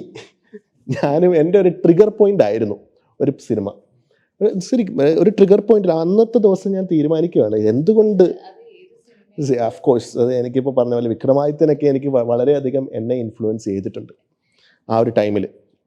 കാരണം ഇത് എൻ്റെ ചിന്തകളിൽ പോലും ഇല്ലായിരുന്ന ഒരു ഫീൽഡായിരുന്നു സിവിൽ സർവീസ് എന്ന് പറഞ്ഞാൽ. അപ്പോൾ അതൊരു ട്രിഗർ പോയിൻ്റാണ്. പലർക്കും പല ട്രിഗർ പോയിൻറ്റ്സ് ഉണ്ടാവും. അപ്പോൾ ഇതെൻ്റെ ഒരു ട്രിഗർ പോയിൻ്റാണ്. പലരും പക്ഷേ വേറൊരു മിസ്റ്റേക്ക് ചെയ്യുന്നതാണ്, ട്രിഗർ പോയിന്റ് വെച്ചിട്ട് ഇവരൊരു കാര്യം ഭരത്ചന്ദ്രൻ IPS അല്ലെങ്കിൽ വിക്രമാദിത്യനിലെ ദുൽഖർ സൽമാൻ ആകണം എന്ന് വിചാരിച്ചിട്ട് ഇറങ്ങിത്തിരിക്കും. ഇതിനൊരു പ്രോപ്പർ സ്റ്റഡി നടത്തത്തില്ല. പ്രശ്നം അതാണ്, എക്സാം എന്ത് ഡിമാൻഡ് ചെയ്യുന്നു എന്ന് അറിയുന്നില്ല. അത് ഇതിനെ ഇറങ്ങിത്തിരിച്ച് ഒരു 2-3 മാസം കഴിയുമ്പോൾ മനസ്സിലാവും it's not my cup of tea എന്ന് മനസ്സിലാകും. അത് മനസ്സിലാകാത്തപ്പോഴാണ് മിക്കപ്പോഴും ചിലപ്പോൾ ലൂപ്പിലും കാര്യങ്ങളിലും ഒക്കെ പോകുന്നത്. ഇത് മനസ്സിലാകും നമുക്ക്, ഇത് ശരിക്കും പ്രിപ്പറേഷൻ തുടങ്ങി പ്രോപ്പർ പ്രിപ്പറേഷൻ തുടങ്ങി കഴിഞ്ഞാൽ നമുക്കിത് മനസ്സിലാവും. സോ ഇത് ട്രിഗർ പോയിൻ്റ് ആയിട്ട് വർക്ക് ചെയ്യാം പലർക്കും. പക്ഷേ ഞാൻ നേരത്തെ പറഞ്ഞ പോലെ ഇതൊരു ലോങ് ഗെയിമാണ്. ഇത് ലോങ് ആൻഡ് ട്രെച്ചറസ് ഗെയിമാണ്. ഇത് ഈസി അല്ല. You are competing for the toughest exam in the country. ഈ ഇന്ത്യയിൽ തന്നെ ഏറ്റവും ടഫസ്റ്റ് എക്സാം, വേൾഡിൽ തന്നെ വൺ ഓഫ് ദി ടഫസ്റ്റ് എക്സാമിനാണ് നിങ്ങൾ കോമ്പീറ്റ് ചെയ്യുന്നത്. It's not easy. അത് ലോങ് ജേണിയാണ്, അത് ട്രെച്ചറസ് ജേണിയാണ്. അപ്പോൾ ഒരു കാര്യം നമ്മൾ മനസ്സിലാക്കണം, നമുക്ക് എപ്പോഴും മോട്ടിവേഷൻ ലെവൽ ഓക്കെ ആകില്ല, ഹൈ ആകില്ല. ആൻഡ് വി ആർ ഓൾവേസ്, ഞാൻ എൻ്റെ സ്റ്റുഡൻസിൻ്റെ അടുത്ത് പറഞ്ഞിട്ടുണ്ട്, എനിക്ക് പലരും വന്ന് എന്നോട് പറയുന്ന ഇതാണ്, ഞാൻ മോട്ടിവേറ്റഡ് അല്ല സാറ്, ഞാനിന്ന് ഭയങ്കര ഡിമോട്ടിവേറ്റഡ് ആണ്, എനിക്കൊന്നും പഠിക്കാൻ പറ്റുന്നില്ല. ഇതാണ് പലരുടെയും പ്രശ്നം. ഞാൻ പറഞ്ഞല്ലോ എല്ലാവർക്കും എങ്ങനെ മോട്ടിവേറ്റഡ് ആയിട്ട് ഇരിക്കാൻ പറ്റും. പക്ഷെ അപ്പോൾ ഇവിടെ സ്റ്റഡീസിനെ എങ്ങോട്ടാണ് ലിങ്ക് ചെയ്യുന്നത്? ലിങ്ക് ചെയ്യുന്നത് ഒരാൾ പഠിക്കുന്നത് എപ്പോഴാണ്? Highly motivated ആയിട്ടിരിക്കുമ്പോൾ. മോട്ടിവേഷൻ ഇല്ലെങ്കിൽ പഠിക്കത്തില്ല. UPSCയിൽ ആ ഒരു സംഭവം ഇല്ല. UPSCയിൽ മോട്ടിവേഷനിലേക്കല്ല നിങ്ങൾ പഠിത്തത്തിനെ ലിങ്ക് ചെയ്യേണ്ടത്. Rather you should link your studies to consistency, അല്ലെങ്കിൽ you should link your studies to discipline. അപ്പം നമ്മൾ മോട്ടിവേറ്റഡ് അല്ലെങ്കിലും if you are consistent you will study. കാരണം നമ്മുടെ റുട്ടീൻ സെയിം ആണല്ലേ. എല്ലാ ദിവസവും നമ്മൾ രാവിലെ എണീക്കണം, പഠിക്കണം, അത് ഓപ്ഷണൽ കാണും, CSAT കാണും, GS സബ്ജക്റ്റ് കാണും, രാത്രി ഉറങ്ങണം, അടുത്ത ദിവസം you are repeating the same pattern. അപ്പോൾ ഇത് വളരെ മോണോട്ടോണസ് ആയിട്ട് പോയിക്കൊണ്ടിരിക്കുന്ന ഒരു ജേണിയാണ്. അപ്പം ഇതിൽ നമുക്ക് മടുപ്പുണ്ടാകും, സ്വാഭാവികമാണ്. പക്ഷേ you have to be consistent. ഇത് മടുപ്പൊക്കെ നമ്മൾ മാറ്റിവെച്ച്, മോട്ടിവേറ്റഡ് അല്ലെങ്കിലും you should be ready to sacrifice many things. You should be ready. ഇതാണ് നമുക്ക് വേണ്ടതെന്ന് അത്ര ഉറപ്പായിട്ട് നിങ്ങൾക്ക് തോന്നുവാണെങ്കിൽ, ആ ഒരു ടഫസ്റ്റ് എക്സാമിനാണ് നിങ്ങൾ പ്രിപ്പയർ ചെയ്യുന്നതെങ്കിൽ നമുക്ക് കൺസിസ്റ്റൻസി ലെവൽ ആയിരിക്കണം, അല്ലെങ്കിൽ കൺസിസ്റ്റൻസിയോടായിരിക്കണം നിങ്ങളുടെ പഠിത്തത്തിനെ ലിങ്ക് ചെയ്യേണ്ടത്. അപ്പോൾ you have to develop that kind of discipline. So നമ്മൾ ഇപ്പോൾ ഈ കൺസിസ്റ്റൻസിയും മോട്ടിവേഷനും കൂടെ നമ്മളൊന്ന് വെയിറ്റേജ് നോക്കുകയാണെങ്കിൽ ഓഫ് കോഴ്സ് കൺസിസ്റ്റൻസിക്കായിരിക്കും വെയിറ്റേജ് കൂടുതൽ. അടുത്തതായിട്ട് നമ്മൾ ഹൈലൈറ്റർ സിൻഡ്രത്തിനെ പറ്റിയാണ് സംസാരിക്കാൻ പോകുന്നത്. നമ്മളൊരു ആസ്പിറൻറ്റിൻ്റെ ഒരു ടെക്സ്റ്റ് ബുക്കൊക്കെ എടുത്തു കഴിഞ്ഞാൽ ഫുൾ നിയോൺ പച്ച, നിയോൺ ഓറഞ്ച്, ഹൈലൈറ്ററിൻ്റെ ഒരു കളി തന്നെയാണ്. സോ അതിലെന്തെങ്കിലും കാര്യമുണ്ടോ? അങ്ങനെ ഫുൾ മാർക്ക് ചെയ്തിട്ട് എന്തെങ്കിലും യൂസ് ഉണ്ടോ സത്യത്തിൽ? What do you think? എനിക്ക് തോന്നുന്നു അത് നമ്മൾ ആദ്യമായിട്ട് പഠിച്ചു തുടങ്ങുന്ന സമയത്ത് നമുക്ക് എന്താണ് ഇമ്പോർട്ടൻ്റ് എന്ന് മനസ്സിലാവാതെ നമ്മൾ കണ്ണിൽ കാണുന്നത് മൊത്തം ഹൈലൈറ്റ് ചെയ്യണം. അപ്പം നിങ്ങൾ ആദ്യം പഠിക്കുന്ന സമയത്ത് നിങ്ങളെല്ലാം ഹൈലൈറ്റ് ചെയ്യേണ്ട. ആദ്യം പഠിക്കുന്ന സമയത്ത് ഇവിടെ എന്താണ് നമുക്ക് പഠിക്കേണ്ടതെന്ന് മനസ്സിലാക്കാൻ വേണ്ടിയിട്ട് ഫസ്റ്റ് റീഡിങ് നമ്മൾ അതിന് വേണ്ടി സെറ്റ് ചെയ്ത് കൊടുക്കുക. പിന്നീട് നമുക്ക് കുറച്ചും കൂടെ കാര്യങ്ങൾ മനസ്സിലാവുന്ന സമയത്ത് മാത്രം അതിൽ മോസ്റ്റ് ഇമ്പോർട്ടൻ്റ് ആയിട്ടുള്ള കാര്യങ്ങൾ മാത്രം ഹൈലൈറ്റ് ചെയ്താൽ മതി. ബട്ട് അൺഫോർച്ചുനേറ്റ്ലി സ്റ്റുഡൻസ് ചെയ്യുന്നത് ഫസ്റ്റ് റീഡിങ്ങിൽ തന്നെ എല്ലാം ഇത് ശരിക്കും നമ്മൾ പറഞ്ഞു കൊടുക്കേണ്ടത്. കാരണം നമുക്ക് ഇതിനകത്ത് കുറേ കാര്യങ്ങൾ നിങ്ങൾ പഠിക്കേണ്ട, കുറേ കാര്യങ്ങൾ നിങ്ങൾക്ക് ഇമ്പോർട്ടൻ്റ് അല്ല, അല്ലെങ്കിൽ കുറേ കാര്യങ്ങൾ ഇമ്പോർട്ടൻ്റ് ആണ്. ഇത് as A mentor as A teacher നമ്മൾ പറഞ്ഞു കൊടുക്കേണ്ട കാര്യമാണ്. അത് അവർക്കത് അറിയത്തില്ല. കാരണം നമ്മൾ എന്താണ് സ്കൂളിൽ പഠിക്കുമ്പോൾ wheel do the same thing, എല്ലാം അണ്ടർലൈൻ ചെയ്ത് പോവുകയാണ്. ഇപ്പോൾ ഒരാളുടെ ലക്ഷ്മികാന്ത് ഇപ്പം നമ്മൾ എടുക്കുകയാണെങ്കിൽ 2 ലക്ഷ്മികാന്ത് ഉണ്ട്. ഒരെണ്ണം ഫുൾ ഹൈലൈറ്റഡും ഒരെണ്ണം പഠിക്കാനും. 2 വേണം പഠിക്കാൻ. കാരണം അതിനകത്ത് എല്ലാം ഹൈലൈറ്റ് ചെയ്തേക്കോ. അത് നോക്കി പഠിക്കാൻ പറ്റില്ല, ഇത് നോക്കിയേ പഠിക്കാൻ പറ്റത്തുള്ളൂ. അതൊരു പ്രോബ്ലമാണ്. അപ്പോൾ നേരത്തെ ജിതിൻ സർ പറഞ്ഞ പോലെ നമ്മൾ ഫസ്റ്റ് റീഡിങ്ങിൽ maximum you don't have to highlight anything. നമ്മൾ കുറേ കാര്യങ്ങൾ പഠിക്കും ഈ ജേണിയിൽ.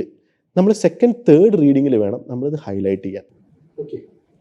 ഓക്കെ, ഇനി അടുത്തത് നോക്കുകയാണെങ്കിൽ ന്യൂസ് പേപ്പറിൻ്റെ ഒരു ഇമ്പോർട്ടൻസ് ആണ്.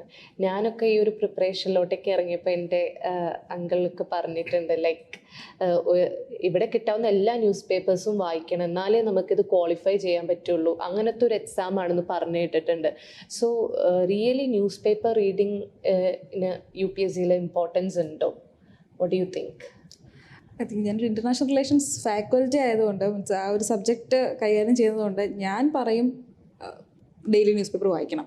ഈ പറയുന്ന പോലെ ഇന്ത്യയിൽ കിട്ടാവുന്ന എല്ലാ ന്യൂസ് പേപ്പറും വായിക്കണം എന്നതിന് അർത്ഥമില്ല.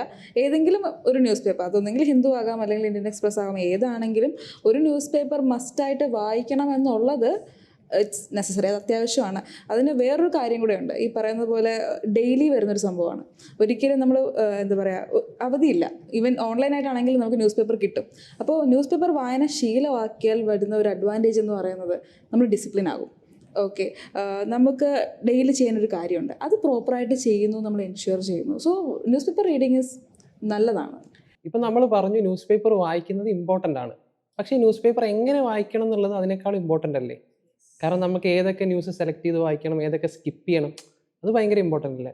അപ്പോൾ ആ കാര്യത്തിൽ നമ്മൾ എങ്ങനെയാണ് ശ്രദ്ധിക്കേണ്ടത് കുറച്ചും കൂടി? അപ്പോൾ അത് മാത്രമല്ല, ഇപ്പോൾ ശരിക്കും പറഞ്ഞാൽ ന്യൂസ് പേപ്പർ ബിൽഡ്സ് കൺസിസ്റ്റൻസി എന്ന് നമുക്കറിയാം. ന്യൂസ് പേപ്പർ എന്ന് പറഞ്ഞാൽ എല്ലാ ദിവസവും ഉള്ളൊരു സംഭവമാണല്ലേ. ഈവൻ ഹോളിഡേയ്സിലും നമുക്ക് ന്യൂസ് പേപ്പർ കിട്ടും. ഇപ്പോൾ കേരള ഹോളിഡേ ആണെങ്കിൽ will get the news paper from Delhi edition നമുക്ക് കിട്ടും. ഇപ്പോൾ ഒരു ന്യൂസ് പേപ്പർ, ഒരു ആർട്ടിക്കിൾ, ഒരാഴ്ച ഒരു ആർട്ടിക്കിൾ വന്നു കഴിഞ്ഞാൽ ഇറ്റ് കീപ്സ് ഓൺ റിപ്പീറ്റിംഗ്. ഈ സെയിം ആർട്ടിക്കിൾ നമുക്ക് വീണ്ടും വീണ്ടും പലയിടങ്ങളിൽ കാണാൻ കഴിയും.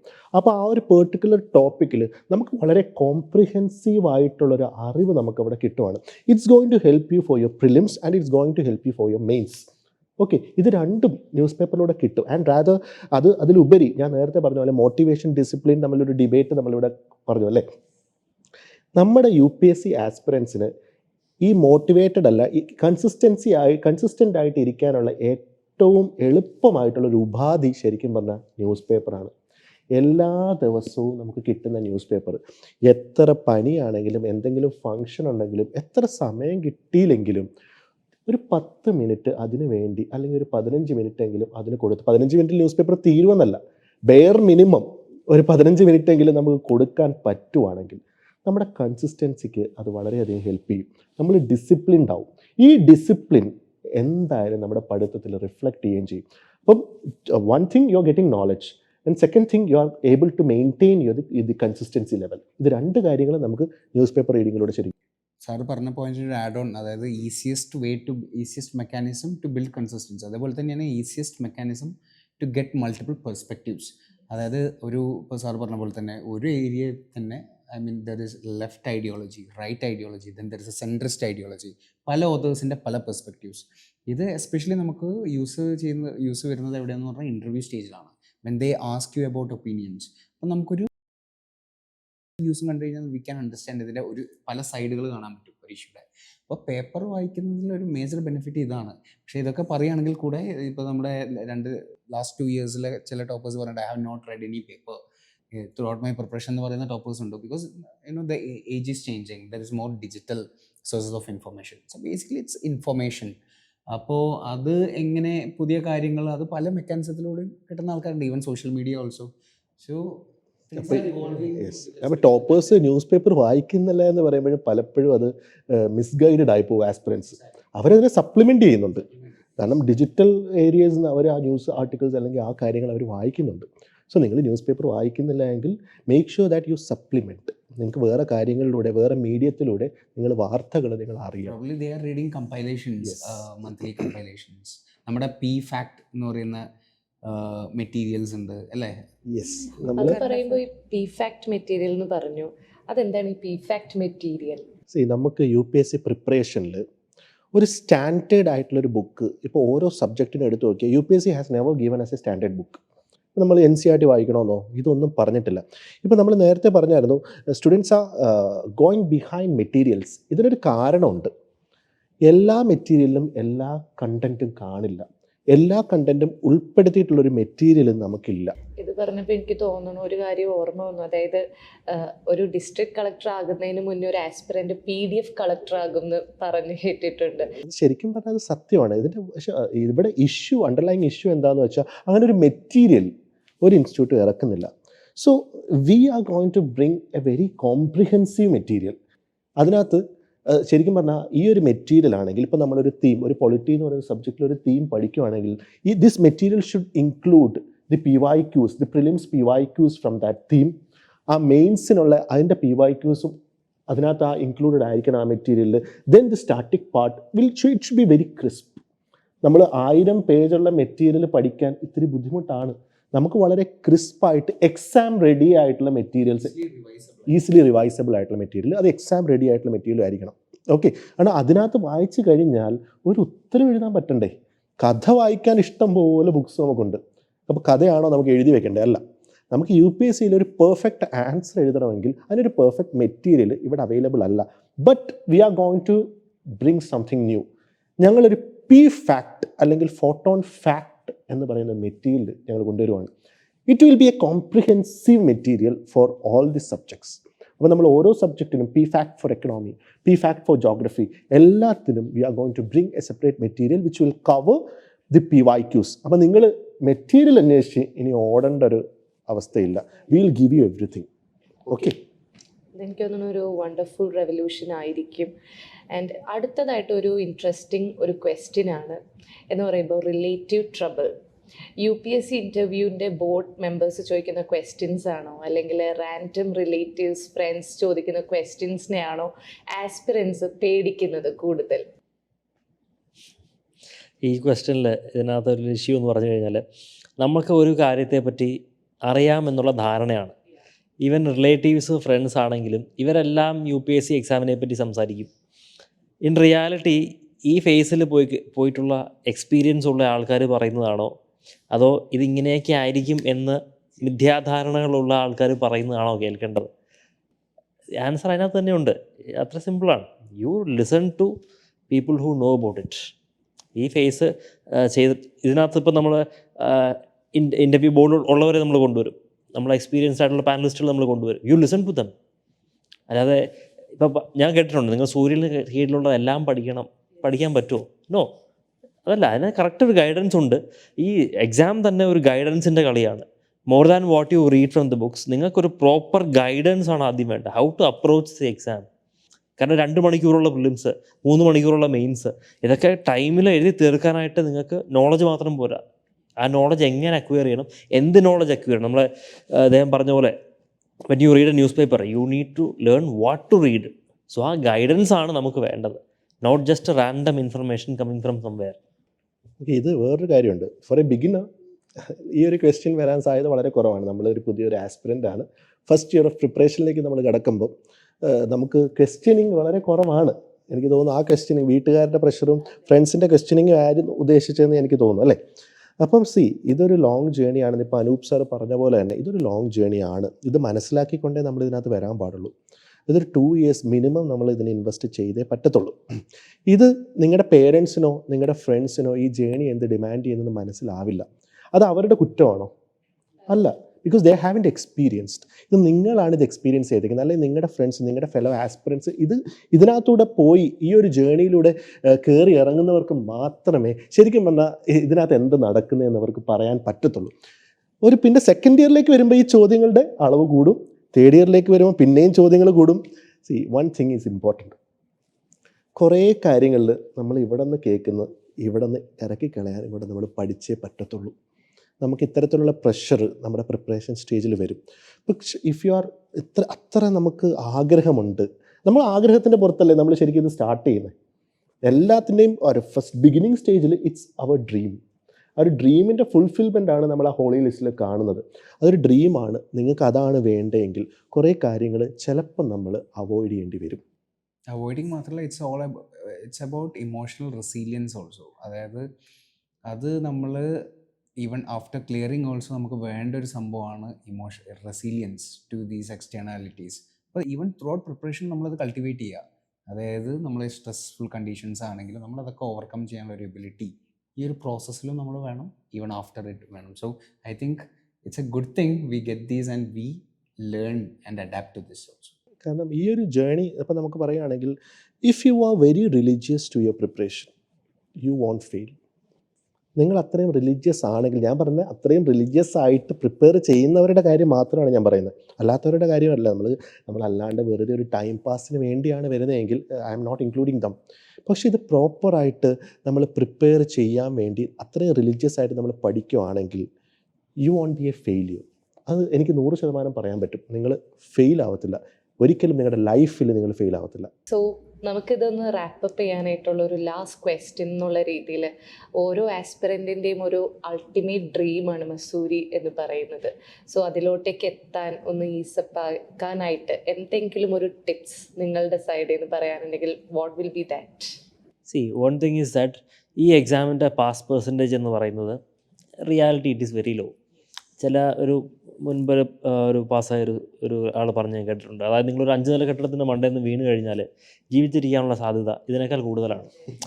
പക്ഷേ അത് ഞാൻ ഭയപ്പെടുത്താൻ പറയുന്നതല്ല, it is A reality. But then ചിലരും പറയും നിങ്ങൾ ലോട്ടറി എടുത്തു കഴിഞ്ഞാൽ ചിലപ്പം അടിക്കാനുള്ള സാധ്യതയും കൂടുതലാണ്. But then the thing is that lottery അടിക്കണമെങ്കിൽ ആദ്യം നിങ്ങൾ ലോട്ടറി എടുക്കണം. If you want to win a race, first you have to participate in the race. അപ്പം നിങ്ങൾ സിവിൽ സർവീസ് പാസ്സാകണം എന്നുള്ള എന്തെങ്കിലും ആഗ്രഹം മനസ്സിലുണ്ടെങ്കിൽ you need to try, you need to give an attempt, you need to start preparing. ആ preparation കഴിഞ്ഞ് കഴിയുമ്പോഴേ നിങ്ങൾക്ക് അറിയുള്ളൂ നിങ്ങളെ കൊണ്ട് പറ്റൂല എന്നുള്ളത്. That is a different thing. നിങ്ങളെ കൊണ്ട് പറ്റിക്കാനാണ് നമ്മളിവിടെ ഇരിക്കുന്നത്. ഐ മീൻ അപ്പോൾ അത് മാത്രമല്ല, നീ don't think about the end result. നമ്മൾ ഗെയിമിലേക്ക് കയറുമ്പോൾ തന്നെ നമ്മൾ ചിന്തിക്കുന്നത് ആ എൻഡ് റിസൾട്ടിലേക്കാണ്. അത് എൻജോയ് ദി ജേണി. കാരണം നമ്മുടെ ഈ ഒരു ഫേസ്, ഈ ഒരു പ്രിപ്പറേഷൻ ഫേസ് അത്രത്തോളം ലവബിൾ ആക്കണം, അത്രത്തോളം എൻജോയ് ചെയ്താലേ നമുക്കിതിനകത്ത് കൺസിസ്റ്റൻ്റ് ആയിട്ട് ഇതിനകത്ത് നിൽക്കാൻ പറ്റത്തുള്ളൂ. Trust the process. Yes, trust the process and enjoy the process. ഇതാണ് നമുക്ക് വേണ്ടത് ശരിക്കും. ഡോണ്ട് സീ ലൈക്ക് എന്താണ് എൻഡ് റിസൾട്ട്, എനിക്കിത് വന്നില്ലെങ്കിൽ എനിക്കത് നഷ്ടപ്പെടും, അല്ലെങ്കിൽ എനിക്കിത് ഇല്ലാണ്ടാവും. Nothing is, you are not going to lose anything. നമ്മളിപ്പോൾ അതിനെക്കുറിച്ച് ചിന്തിക്കേ വേണ്ട.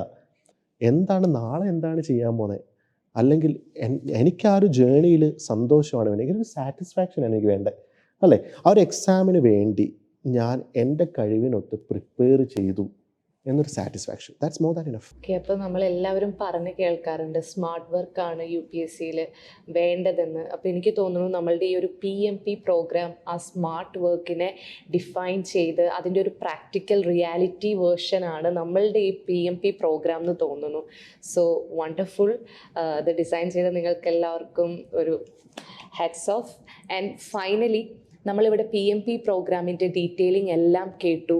Prelims, Mains, Personality Development Program.